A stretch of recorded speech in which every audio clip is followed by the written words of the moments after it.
am Alana Mathews, and I'm running for Sacramento County District Attorney. I am currently the Director of Policy Resources, Training, and Membership for the Prosecutors Alliance of California, and an adjunct professor at McDougall School of Law, and former prosecutor here for Sacramento County.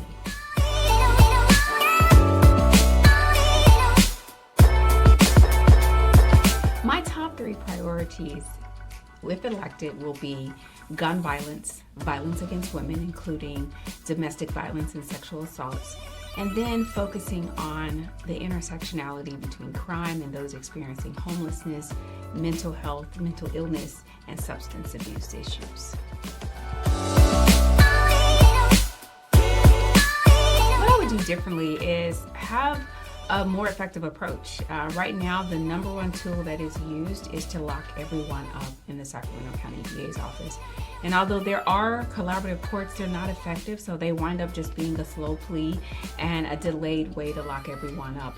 I think once we prioritize our resources, we can focus on the more violent and serious criminals who do need to be locked up. But in order to do that, we need to have targeted solutions for those who are experiencing homelessness, mental health, or substance abuse, and that includes directing or connecting them to treatment and services for low-level offenders.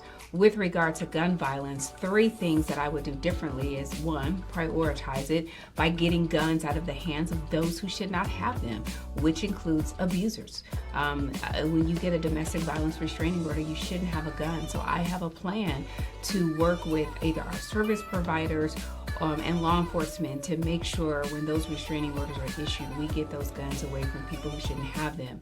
Secondly, I think we can also educate the community, violence prevention. We have a number of organizations across the county who are doing great work.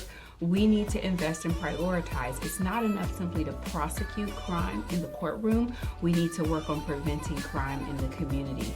With regard to violence against women, we certainly need to have a team of attorneys. That's what I would do differently, is put them with our service providers. So not everyone will call the police. Sometimes they'll go to Weave or my sister's house.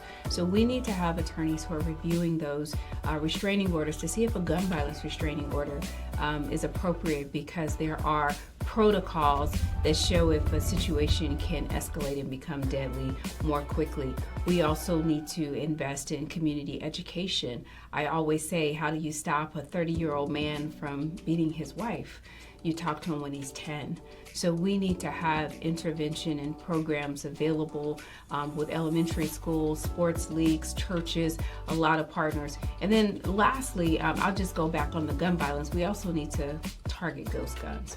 That's not a new problem, although we newly started learning about it, but it's been a problem in this county for 10 years.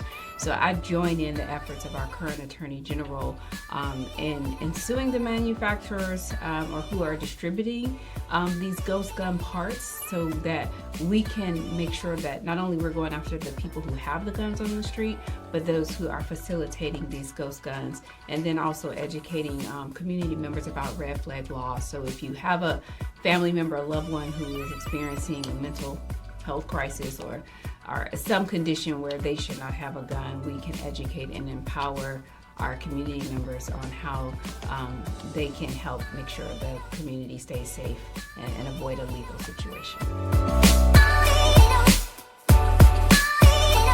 Well, because I'm the best candidate, and I think the best candidate is going to certainly serve the African-American community and all other communities.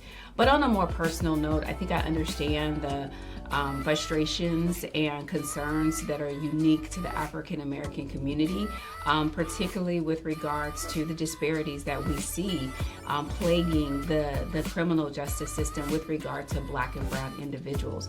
I know that the NAACP, for example, has been asking for data, and they haven't been able to get that data. The office has been closed and there hasn't been transparency. I want to change that and open it up with having a data dashboard so that you don't even have to ask for the information, but it's publicly available. A report came out last year that showed Sacramento police officers were pulling over Black and brown community members, particularly African Americans, at higher rates than anyone else.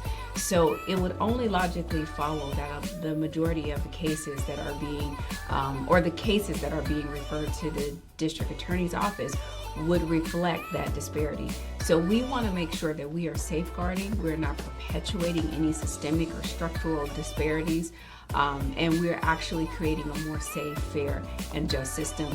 And then lastly, I think the African American community should elect me is because I will be responsive. We saw in the Stephon Clark case, there were fences that were put up, and I think I will do something different by building bridges. So it is very important that we have a leader in the DA's office who not only listens to the community when it comes to crime, but also is willing to listen and serve the community with regards to victimization, so that we make sure there aren't two systems of justice provided, or we're normalizing crime against certain types of victims, but making sure our communities have the support across the board.